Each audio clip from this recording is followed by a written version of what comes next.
U.S. Fed raises interest rates to highest in 22 years. UNESCO calls for global ban on smartphones in schools. Germany to pour $22 billion into chip production benefiting Intel and TSMC. U.S. plans a $1.5 billion defense system in Guam. Russian schoolchildren will learn to fly combat drones. Chinese and Russian delegations visit North Korea. Iran backs Japan's call for Kuril Islands talks with Russia. Pacific seabed mining delayed as international agency finalizes rules.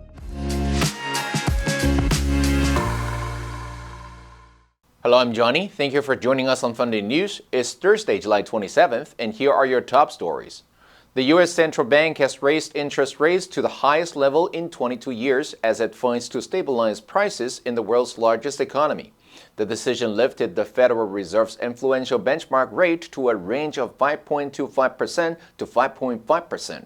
It marked the 11th increase since early 2022, when the Fed started raising borrowing costs to try to cool the economy and ease price inflation. The Fed offered few firm clues as to what it might do next. In the U.S., some analysts said the Fed had done enough. The U.S. Federal Reserve will hand down its closely watched interest rate decision. Inflation in the U.S. was 3% in June. That was down from a peak of more than 9% last year.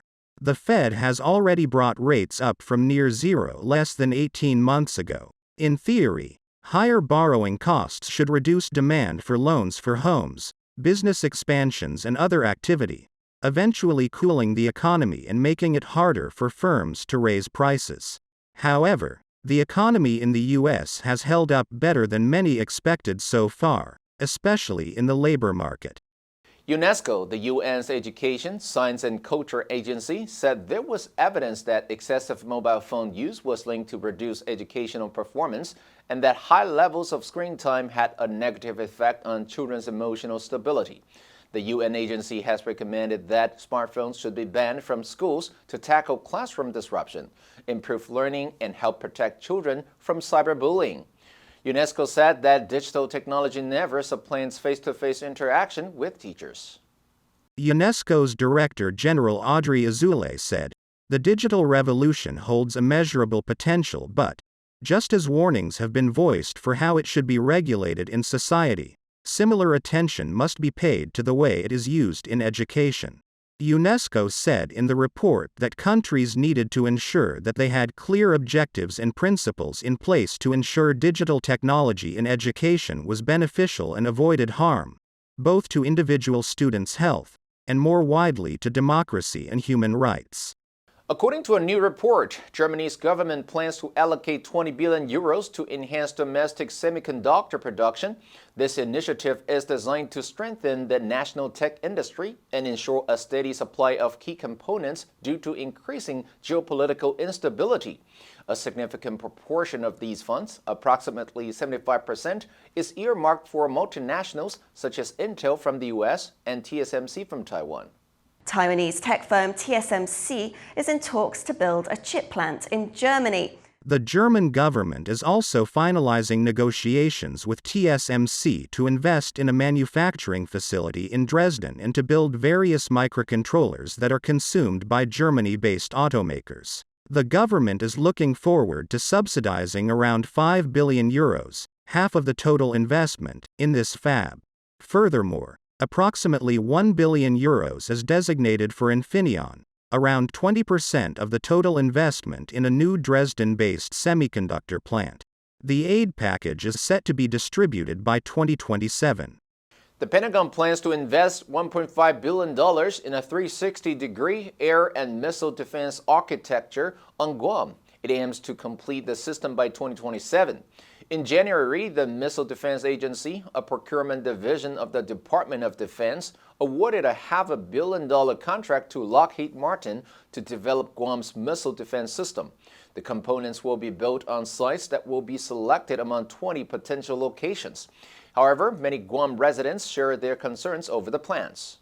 Guam's defense currently consists of a single terminal high-altitude area defense, THAAD, battery, an anti-ballistic missile defense system designed to intercept and shoot down short, medium and intermediate-range missiles in their terminal phase.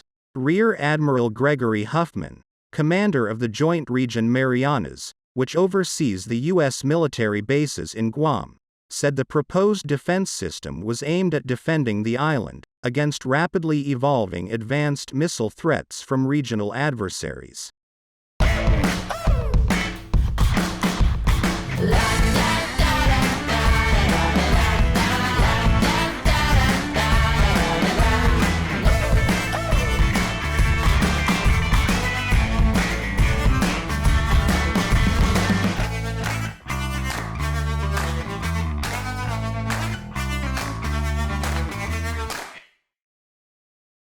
As Ukraine ramps up drone attacks on Russian targets, including in the heart of Moscow, the Russian government is mandating that all schools must teach children how to operate combat drones. The new mandatory courses focus on instructing all Russian teenage students in terrain reconnaissance and countering Ukraine's own attack drones. These courses will become mandatory as of September 1st and integrated into existing basics of life safety classes that teach rifle training, hand grenade skills, and combat first aid. Show the Kremlin's efforts to give children in the occupied territories a Russian identity. Western intelligence analysts say the move is aimed less at building combat capability and more about instilling a sense of war-fighting nationalism in a population that President Vladimir Putin has so far tried to shield from the consequences of his unprovoked invasion of Ukraine. Russia claimed that Ukraine launched new drone strikes against both Moscow and Crimea. At least one drone appeared to have detonated within a few hundred feet of the Ministry of Defense building in the Russian capital. China and Russia are both sending high-level delegations to North Korea this week in a rare flurry of diplomatic activity for the secluded nation as it prepares to mark the 70th anniversary of the end of the Korean War. According to the International Liaison Department of the Central Committee, Chinese Communist Party official Li Hongzhong, who is part of the party's Central Policy Making Committee and holds a leadership position in the top body of its rubber stamp parliament, led a delegation to Pyongyang. Russian Defense Minister is going to visit North Korea later this week. The Russian Defense Ministry said a Russian delegation led by Defense Minister Sergei Shoigu also visited North Korea from July 25 to 27 for the 70th anniversary of the end of the Korean War. North Korean state newspaper KCNA also reported the upcoming celebratory visit for the anniversary on July 27, which North Korea calls Victory Day. More than 180,000 Chinese troops died in the Korean War. The Soviet Union also supported North Korea during the war. A top Iranian official has expressed support for Japan's call for negotiations with Russia over the disputed Kuril Islands, amid feelings of betrayal in Tehran over Moscow's backing of the UAE demand for talks over 3 Iranian islands in the Persian Gulf. Kamal Karazi, head of Iran's Strategic Council on Foreign Relations, told Japan's ambassador to Tehran that the best resolution to the territorial dispute over the 4 southernmost Kuril Islands annexed by Russia after World War II will be through direct negotiations. There are historical tensions between the two countries with their dispute over who owns the Kuril Islands. Iran's decision over the Kuril Islands might hint that all is not well in the political, economic and defense cooperation that has sprung from Tehran's supportive approach to Moscow over the Russia-Ukraine war.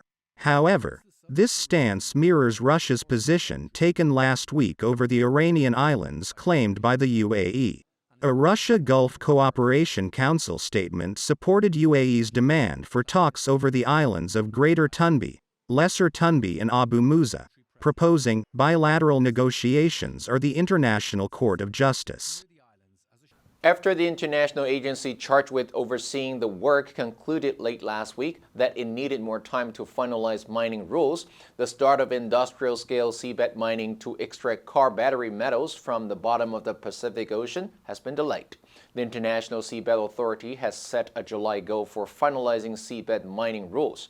The effort to postpone the start has been led by nations including Costa Rica, Chile, and France. Just how long a delay may be is unknown. Devastating impacts that deep-sea mining will have on our Pacific Island countries. The three nations urged other countries that are members of the Seabed Authority's governing council to agree that no permit authorizing mining in international waters should be granted until regulations are finalized. The decision will most directly impact the Metals Company, a Canadian-based mining startup that has teamed with the small island nation of Nauru to pursue the first license to start industrial-scale mining, perhaps as soon as next year, a timeline that will now be delayed. Now let's delve into the news of Russian school children learning to fly combat drones. Number 1. Ramp up something. 使什么的数量增加. We've had to ramp up production to meet demand. Number 2. Mandate. 强制执行，委托办理. The law mandates that imported goods be identified as such. Number 3. Terrain. 地形、地势、地带. The terrain changed quickly from arable land to desert. Number 4. Reconnaissance. 侦察. Time spent on reconnaissance is seldom wasted. Next, we have a multiple choice question for everyone to practice. Which answer would you choose? You can write your answer in the comments section. The correct answer will be announced tomorrow. And that's all for today's Funday News. Be sure to tune in to Funday News from Monday to Friday and click the link below to join Funday for free. I'm Johnny Wu, your host. I'll see you next time.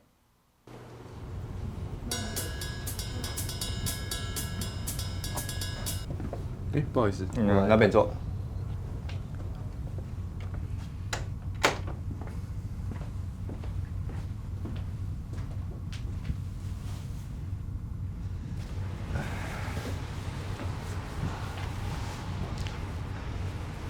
这是你的麦克风。待会我们拍的时候呢，如果没有喊卡的话，你就继续念，不要停。OK。没有喊卡就给我继续念下去哦。好的。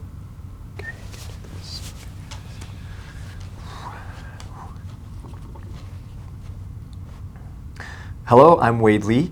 Thank you for joining us on Funday News. It is December 13th, and here are your top stories.